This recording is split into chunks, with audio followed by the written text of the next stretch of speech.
5 novembre 2024. Donald Trump remporte à nouveau la présidence. Twitter noir explose.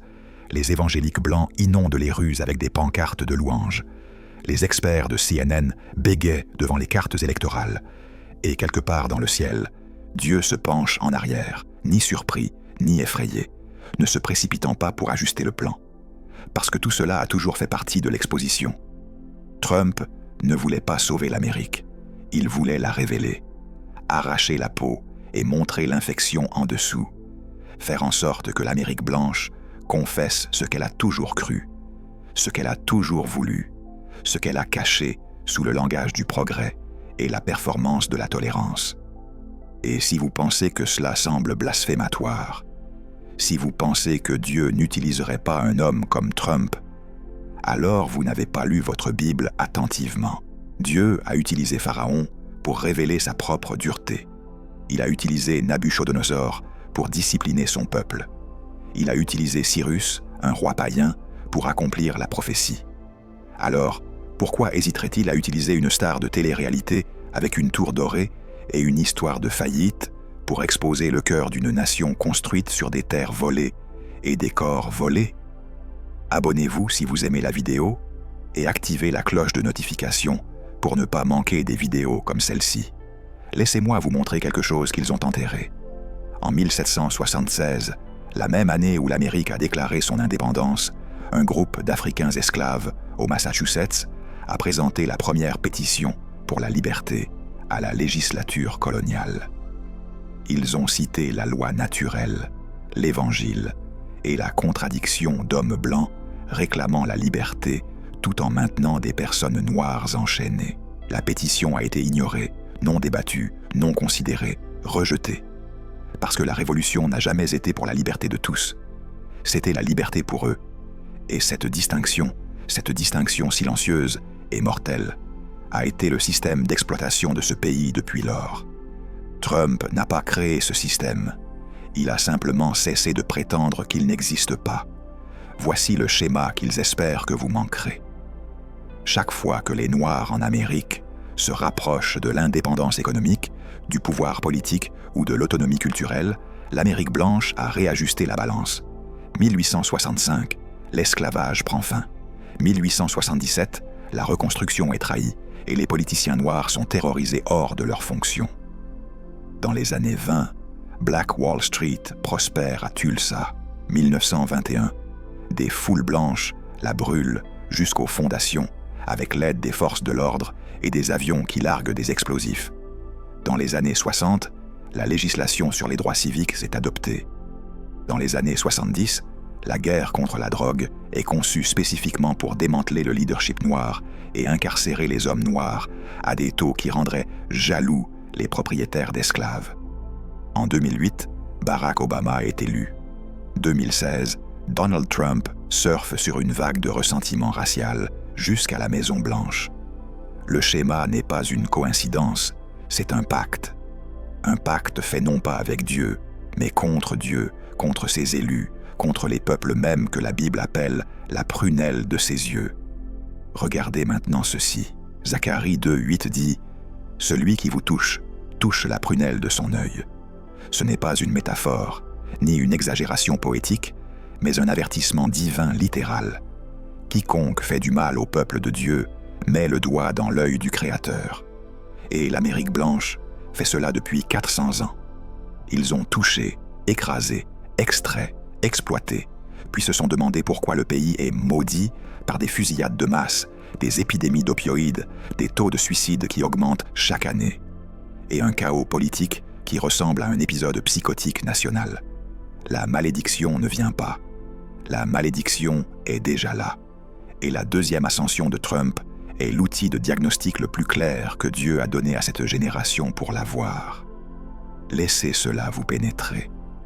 Non, sérieusement, pas comme une déclaration politique, mais comme une déclaration spirituelle. Dieu permet à l'Amérique blanche de vous montrer qui ils sont. Sans le polissage, sans les groupes de discussion, sans les excuses soigneusement rédigées et les déclarations de diversité, ils leur donnent la permission d'enlever le masque.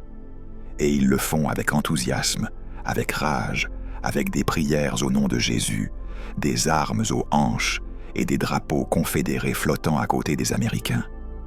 Et la question n'est pas de savoir si vous êtes offensé. La question est, qu'allez-vous faire de ce que vous voyez maintenant? Parce que voici ce qu'ils ne vous disent pas. À l'école du dimanche, la Bible est pleine de moments où Dieu permet au mal de se consolider pour que les justes puissent enfin voir qui est qui. Il a endurci le cœur de Pharaon 10 fois. Non pas parce que Pharaon avait besoin de plus d'endurcissement. Il était déjà dur, mais parce que les Israélites avaient besoin de le voir, ils devaient arrêter d'espérer que Pharaon changerait. Ils devaient arrêter de négocier avec lui, de lui faire confiance, d'essayer de trouver un terrain d'entente. Ils devaient voir que Pharaon n'était pas confus. Il était engagé dans leur esclavage, et ce n'est qu'après qu'il l'ait vu que Dieu les a fait sortir. Pas par la réforme, pas par le dialogue, mais par l'Exode. Lisez ce verset à nouveau, Exode 14, 4. « Et j'endurcirai le cœur de Pharaon, et il les poursuivra. Mais je gagnerai de la gloire pour moi-même, à travers Pharaon et toute son armée, et les Égyptiens sauront que je suis le Seigneur. » Dieu n'essayait pas de sauver Pharaon. Il utilisait Pharaon pour se révéler à son peuple et pour faire confesser à l'Égypte que tout son système était basé sur le vol. Trump n'est pas un pharaon. L'Amérique l'est. Trump n'est que le porte-parole bruyant, sans filtre, qui tweete. Et Dieu l'utilise pour faire confesser à l'Amérique blanche ce qu'elle chuchote en langage codé depuis des décennies. Maintenant, laissez-moi vous emmener dans un endroit inconfortable. Parce que si nous allons parler de Trump, nous devons parler des évangéliques blancs. Les mêmes personnes qui prêchaient la culture de la pureté et les valeurs familiales et la sainteté du mariage ont voté pour un homme qui s'est vanté d'avoir harcelé des femmes, soudoyé une star du porno et s'est marié 3 fois. Les mêmes personnes qui disaient que le caractère comptait, qui ont destitué Clinton pour une liaison, qui ont construit des ministères entiers autour du leadership moral. Ils n'ont pas seulement voté pour Trump, ils l'ont oint, lui ont imposé les mains dans le bureau ovale, l'ont appelé l'élu de Dieu, l'ont comparé à Cyrus. Et si vous pensez que c'est de la politique, vous ne faites pas attention. C'est de la théologie. C'est ce qu'ils croient, vraiment. Que Dieu choisirait un homme qui incarne tout ce que Jésus a condamné, l'avidité, l'orgueil, la cruauté, la malhonnêteté, pour diriger une prétendue nation chrétienne. Et la seule façon dont cela a du sens est si leur christianisme n'a jamais été à propos du Christ. Il s'agissait de pouvoir blanc, enveloppé dans une croix. Laissez-moi vous montrer les chiffres. 81% des évangéliques blancs ont voté pour Trump en 2016, 76% en 2020. Et en 2024, après le 6 janvier, après les accusations, après le verdict d'agression sexuelle, après tout, ils sont revenus plus forts, avec plus de conviction, parce que Trump leur a donné ce qu'ils voulaient le plus. La permission. La permission de dire à voix haute les parties silencieuses. La permission d'arrêter de prétendre qu'ils se souciaient des pauvres, des immigrants, des opprimés. La permission de construire un royaume qui leur ressemble, parle comme eux et garde tous les autres dehors. Et ce n'est pas du christianisme, c'est Ésaü, c'est Édom. C'est la lignée de personnes qui ont vendu leur droit d'aînesse pour un pouvoir temporel et ont passé le reste de l'histoire à essayer de détruire Jacob. Remarquez le schéma. Abdias 1, 10 dit « À cause de la violence contre ton frère Jacob, tu seras couvert de honte, tu seras détruit pour toujours. » Le péché d'Édom n'était pas seulement la violence, c'était la violence contre des parents. Rester debout pendant qu'ils attaquaient leurs frères, se joindre aux attaquants, piller la maison pendant qu'elle brûlait. Et Dieu a dit « Pour cela, tu es fini, pas réformé, fini. » Les évangéliques blancs ont fait aux chrétiens noirs ce qu'Édom a fait à Jacob. Ils nous ont vus lyncher et n'ont rien dit. Ils ont construit des méga-églises pendant que nos quartiers s'effondraient. Ils ont prêché des citations de MLK, une fois par an et voter pour des politiques qui ont détruit nos écoles, criminalisé nos enfants et gentrifié nos communautés. Et maintenant, dans la deuxième ascension de Trump, Dieu leur permet de montrer toutes leurs cartes pour que nous arrêtions d'être confus, pour que nous arrêtions de chercher leur approbation, leur plateforme, leur validation, pour que nous voyions enfin qu'ils n'ont jamais été avec nous. C'est là que cela devient dangereux, parce que la révélation ne concerne pas seulement les évangéliques blancs, elle concerne toute l'architecture de la blancheur elle-même, la façon dont elle fonctionne, la façon dont elle recrute, la façon dont elle rend les Noirs complices de leur propre oppression en offrant des miettes et en appelant cela une opportunité. L'ascension de Trump a mis à nu les Ben Carson, les Candace Owens, les Herschel Walker, des visages noirs prêts à porter de l'eau pour la suprématie blanche si le chèque arrive. Et ce n'est pas nouveau. C'était l'esclave de maison, le contremaître, le soldat buffle, envoyé pour tuer les indigènes. C'est le prédicateur de la prospérité, en costume 3 pièces, qui dit aux Noirs pauvres que leur oppression est un problème spirituel, pas systémique. C'est le diplômé de l'Ivy League qui est entré grâce à l'action positive et fait maintenant campagne contre. Tout empire a besoin de collaborateurs, tout pharaon a besoin de contremaîtres hébreux, et la présidence de Trump les a révélés en haute définition. Mais voici le tournant, et faites attention à cela. L'exposition n'est pas seulement pour juger, c'est pour séparer. Dieu force un choix. Vous ne pouvez pas servir 2 maîtres. Vous ne pouvez pas être royaume et empire. Vous ne pouvez pas chanter « Nous vaincrons » le dimanche et voter pour votre oppression le mardi.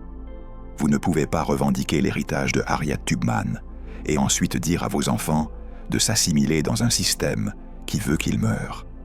Le deuxième mandat de Trump est l'ère de battage. Le blé se sépare de la paille. Et la paille est bruyante. La paille a des podcasts, des contrats de livres et des marques vérifiées. Mais la paille reste la paille. Et quand souffle le vent du jugement de Dieu, elle disparaît. Maintenant, inversez cela. Parce que si Dieu expose l'Amérique blanche, qu'est-ce qu'il révèle sur l'Amérique noire? Sur nous? Sur les façons dont nous avons compromis, trompé et baptisé notre oppression dans le langage du progrès? Sur les façons dont nous avons échangé le feu prophétique contre l'accès politique? Sur les façons dont nous avons laissé des méga-pasteurs prostituer l'Évangile, pendant que nos grands-mères, les vraies guerrières de prière, s'assoient au dernier rang sans reconnaissance? L'ascension de Trump ne les expose pas seulement eux, elle nous expose nous, nos divisions, nos idolâtries, notre volonté de jouer la négritude pour le confort blanc, notre amnésie sur qui nous sommes et d'où nous venons. Et c'est la partie dont personne ne veut parler, parce qu'il est plus facile d'être en colère contre Trump que de se repentir des façons dont nous nous sommes inclinés devant la table de Babylone. Laissez-moi vous emmener à 1 Roi 18. Élie est sur le mont Carmel et dit au peuple: « Jusqu'à quand allez-vous hésiter entre 2 opinions? Si le Seigneur est Dieu, suivez-le, mais si c'est Baal, suivez-le. » Et le texte dit que les gens n'ont rien dit, non pas parce qu'ils ne connaissaient pas la réponse, mais parce qu'ils voulaient les deux. Ils voulaient la protection de Yahvé et la prospérité de Baal. Ils voulaient être le peuple de Dieu et les favoris du monde. Ils voulaient l'alliance et le compromis. Et Élie a dit: « Choisissez-en un. Vous ne pouvez pas avoir les deux. » La présidence de Trump est un moment pareil. Combien de temps allez-vous hésiter? Combien de temps essaierez-vous de vous intégrer dans un système conçu pour vous effacer? Combien de temps chercherez-vous l'approbation de personnes qui ne vous veulent que lorsque vous êtes silencieux, docile et utile? L'exposition n'est pas seulement une révélation, c'est une invitation à sortir, à être séparés, à construire quelque chose qui n'a pas besoin de leur permission pour exister. Gardez cette pensée. Ça empire, parce que l'exposition n'est pas seulement spirituelle, elle est économique. Les réductions d'impôts de Trump dans son premier mandat ont transféré 1,5 billion de dollars aux Américains les plus riches, disproportionnellement blancs, disproportionnellement hommes, disproportionnellement vieux et riches. Pendant ce temps, la richesse des ménages noirs a de nouveau chuté pour la 7e décennie consécutive. Et personne ne l'appelle par son nom. Extraction de richesse, vol légalisé. Exactement comme cela fonctionnait dans les plantations. Des travailleurs noirs construisant la richesse blanche, sauf que maintenant cela s'est déplacé vers Wall Street. Les contremaîtres portent des costumes. Maintenant les chaînes sont numériques. Mais l'équation fondamentale n'a pas changé. Nous travaillons, ils bénéficient. Nous construisons, ils possèdent. Nous innovons, ils brevettent. Et Trump n'a pas créé ce système. Il a simplement cessé de prétendre qu'il le regrettait. Revenez en arrière. Avez-vous entendu ce que je viens de dire? L'équation fondamentale n'a pas changé. Ce qui signifie que la solution ne viendra pas des élections, de la législation ou de la représentation. Elle viendra de l'exode, de la construction d'économies parallèles, de l'achat de terres appartenant à des Noirs et de ne jamais les vendre, de l'éducation à domicile de nos enfants avec un programme qui leur enseigne qui ils sont, pas qui les colonisateurs disent qu'ils sont, de la création de communautés d'alliance où la dîme reste dans la communauté, où les anciens sont honorés, où le sabbat est célébré, où nos enfants se marient entre eux et construisent une richesse générationnelle que la blancheur ne peut pas atteindre. C'est la guerre spirituelle à laquelle la présidence de Trump nous appelle. Pas d'émeute, ni de vengeance, mais l'exode. Et cela les terrifie parce que si nous partons, si nous arrêtons de jouer, si nous arrêtons de chercher leurs scènes et leurs validations, toute leur économie s'effondre. Nous sommes la culture, nous sommes l'innovation, nous sommes le cool. Et au moment où nous le récupérons et construisons avec cela par nous-mêmes, c'est fini pour eux. Le nombre compte plus que le nom. 400 ans. Genèse 15-13. Dieu dit à Abraham, « Sache avec certitude que pendant 400 ans tes descendants seront étrangers dans un pays qui n'est pas le leur, et là, ils seront réduits en esclavage et maltraités. » 1619 à 2019. 400 ans depuis le premier navire négrier qui a débarqué à Jamestown jusqu'à l'année où Trump était au pouvoir et les États-Unis se déchiraient eux-mêmes. Ce n'est pas une coïncidence. C'est une alliance.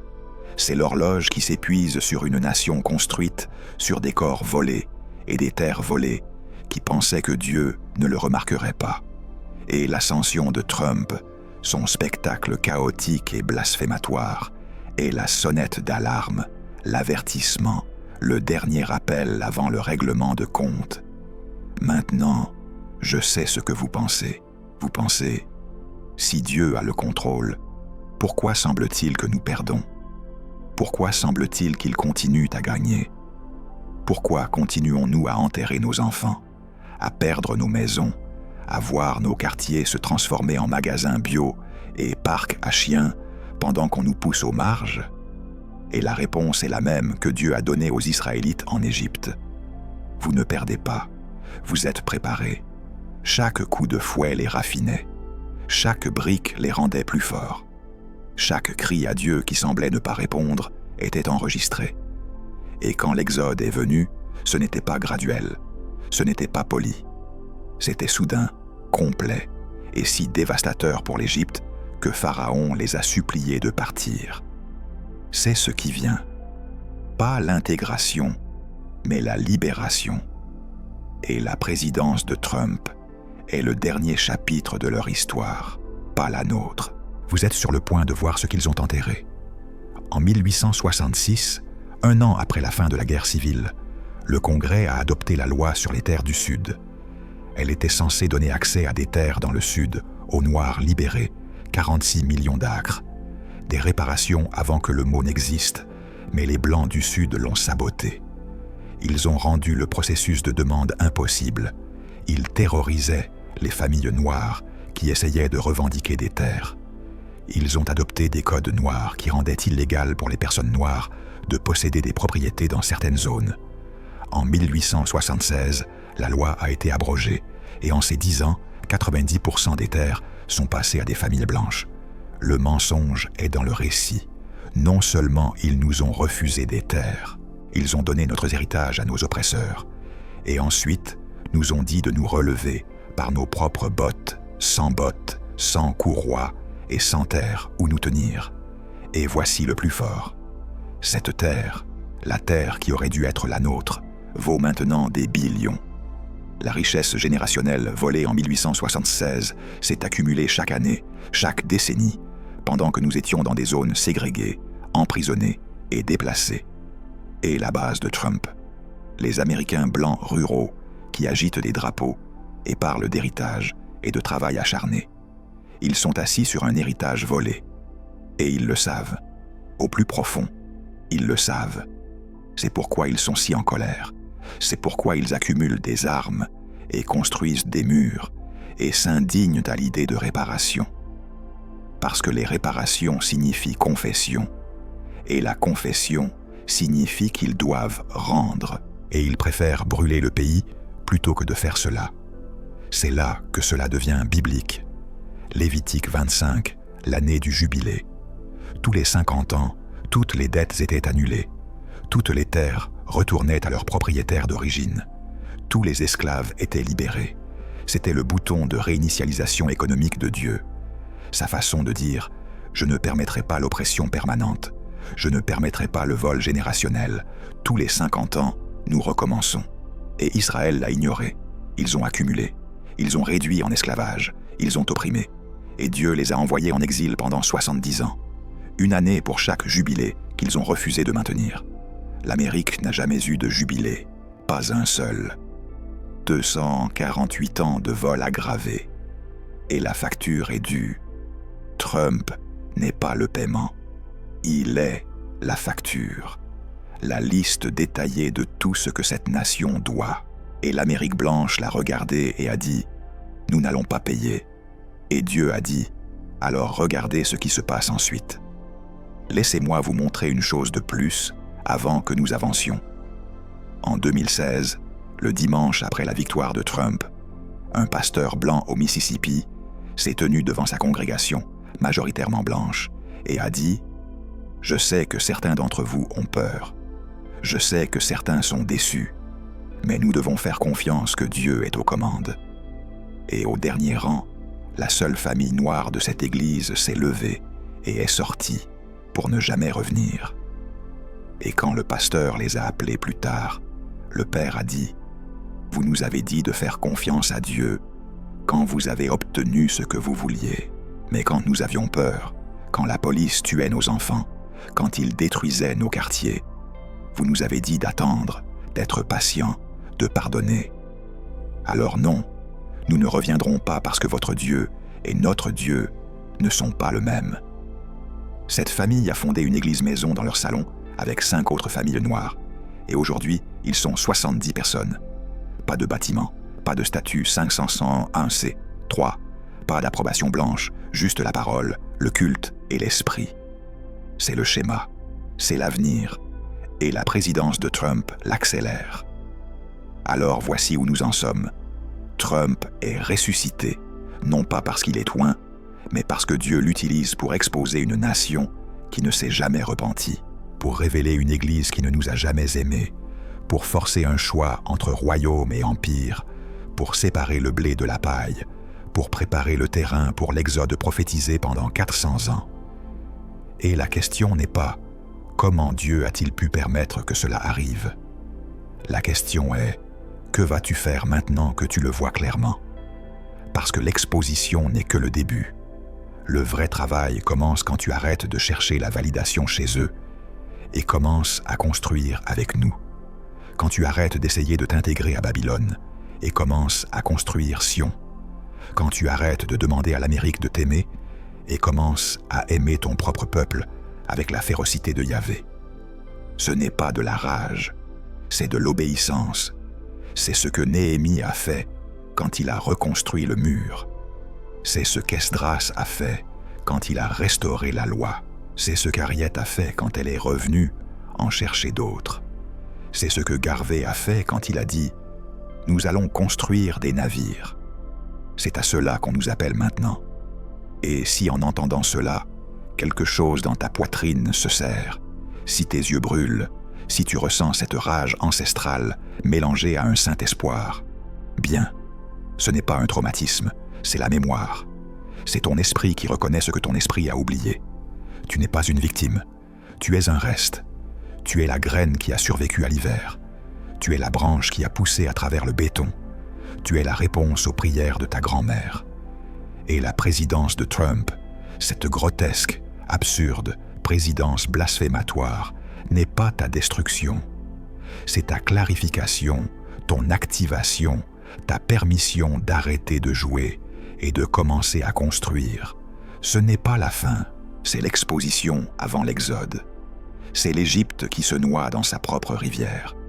C'est Babylone ivre de son propre vin. C'est Édom sur le point de perdre tout ce qu'il a volé. Et vous, élus noirs, d'alliance, oin, vous êtes sur le point d'hériter de ce qu'ils ont dit que vous ne posséderiez jamais. Pas à travers eux, mais à travers lui. Pas avec leur permission, mais avec sa promesse. Et Trump n'est que le dernier acte de leur théâtre avant que le rideau ne tombe et que la vraie histoire ne commence. La vraie histoire commence dans le silence.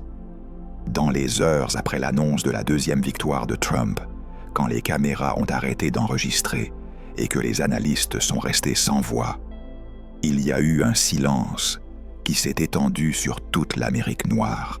Pas le silence de la défaite, mais le silence de la reconnaissance. Le silence qui tombe sur un champ de bataille quand les deux camps comprennent enfin pourquoi ils se battent vraiment. Parce que ce n'était plus une question de politique. Ce n'était pas une question de taxes, de coupes, de sièges à la Cour suprême ou de murs frontaliers. C'était une question de quelque chose de plus ancien, quelque chose au niveau de l'Alliance. Il s'agissait d'une nation qui se regardait dans le miroir et choisissait le reflet qu'elle voulait garder. Et l'Amérique blanche a choisi à nouveau la blancheur de manière décisive, sans s'excuser. Et cette clarté, aussi douloureuse soit-elle, est devenue le cadeau le plus précieux qu'une deuxième ascension de Trump pouvait nous donner. Et ce cadeau a un nom, direction. Parce que quand tu arrêtes de vivre dans la confusion, quand tu arrêtes de débattre si peut-être tu exagères, quand enfin le mensonge qu'on t'a fait croire se brise, quelque chose change en toi. Tu ne réagis plus. Tu décides. Regarde ce qui se passe toujours après cette clarté dans la Bible. Le peuple arrête de demander la permission. Israël n'est pas sorti d'Égypte quand ils ont enfin obtenu un pharaon plus gentil. Ils sont sortis quand ils ont compris que l'Égypte, par définition, ne les aimerait jamais. Que le système avait besoin de leur travail, mais méprisait leur vie. Que le problème n'était pas un mauvais leader, c'était un modèle. Et c'est exactement ce que la deuxième victoire de Trump a dit à l'Amérique noire sans avoir besoin de discours. C'est ce que c'est. N'attendez rien d'autre. Construisez en conséquence. La plupart des gens restent coincés ici, regardant le miroir brisé, pleurant sur ce qui aurait dû être. Mais le reste ne pleure pas trop longtemps. Le reste s'organise. Parce que l'exode ne commence pas avec la mer qui s'ouvre. Il commence par une instruction simple et brutale. Marque ta maison, rassemble les tiens, mange debout et ne regarde pas en arrière. Et voici le point que peu veulent entendre. Le système ne s'effondre pas simplement parce que tu le critiques. Il s'effondre quand tu arrêtes de le nourrir. Quand ton argent cesse de circuler par des mains qui t'extraient et commence à circuler par des mains qui te multiplient. Quand tes enfants cessent d'être formés par des programmes qui les minimisent et commencent à être formés par des histoires qui les élèvent. Quand ta foi cesse de chercher l'approbation dans des institutions blanches et redevient feu dans la salle, autel dans la maison, discipline dans le corps et vérité dans la bouche. C'est ce que signifie construire Sion en temps de Babylone. Pas un pays parfait, pas une fantaisie, mais un peuple avec une structure. Économie, éducation, santé mentale, métier, terre, communauté. un réseau qui ne dépend pas des applaudissements de l'Empire pour exister. Et bien sûr, l'Empire s'enflamme quand tu fais cela, parce que le contrôle se déguise toujours en préoccupation. Ils t'appelleront extrémiste quand tu seras simplement souverain. Ils t'appelleront diviseur quand tu seras simplement cohérent. Ils te diront que ce n'est pas le moment, parce que l'Empire gagne toujours du temps avec la même phrase. Attends, mais écoute, le cadeau de cette clarté est que tu n'as plus à attendre, parce que maintenant tu sais, et savoir te libère du sort. Maintenant tu comprends pourquoi l'histoire se répète, parce que l'Empire n'a qu'un seul tour, un seul script, peur, miettes, et une invitation à t'intégrer dans ta propre extraction. Et toi, reste, tu es appelé à briser le script. Alors oui, la deuxième victoire de Trump était un diagnostic. Mais un diagnostic n'est pas une sentence, c'est un signal pour agir avant qu'il ne soit trop tard. Ce qui vient n'est pas le confort. Ce qui vient est la transition. Et la transition se sent toujours comme un tremblement. Institutions en crise, marchés instables, récits en guerre, amitiés qui se brisent, églises qui se divisent, familles qui se réveillent. Cela ne signifie pas que tu perds. Cela signifie que tu te sépares, parce que le cadeau le plus précieux de l'exposition est qu'enfin, il devient clair qui marche avec toi, et qui ne faisait que te tolérer tant que tu étais utile. Et quand cette séparation sera terminée, quand la poussière retombera, ce qui restera ne sera pas une foule confuse. Il restera un peuple avec une intention. Le reste n'a pas besoin de majorité, il a besoin d'alignement. Alors voici ta conclusion, et elle est simple. N'utilise pas cette clarté pour haïr, utilise-la pour construire. Ne l'utilise pas pour rester traumatisé. Utilise-la pour t'organiser. Ne l'utilise pas pour mendier l'entrée. Utilise-la pour lever une porte, parce que le cadeau de la deuxième victoire de Trump est que tu n'as plus à te demander s'il te voit. Tu n'as plus à négocier avec l'illusion. Maintenant, tu peux faire la seule chose qui a toujours terrifié l'Empire, aimer ton peuple avec stratégie. Et quand cela se produira à grande échelle, l'Empire n'aura pas d'ennemis plus grands, ni d'armes plus dangereuses qu'un peuple qui a enfin cessé de jouer et a commencé à se construire. C'est le cadeau, direction. Et avec la direction, l'exode cesse d'être une métaphore et devient un mouvement. Ce message vous a-t-il touché?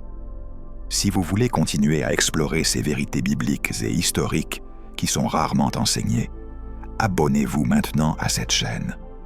Chaque semaine, nous approfondissons les prophéties cachées, déchiffrons les schémas bibliques et révélons comment ils s'accomplissent devant nos yeux en temps réel.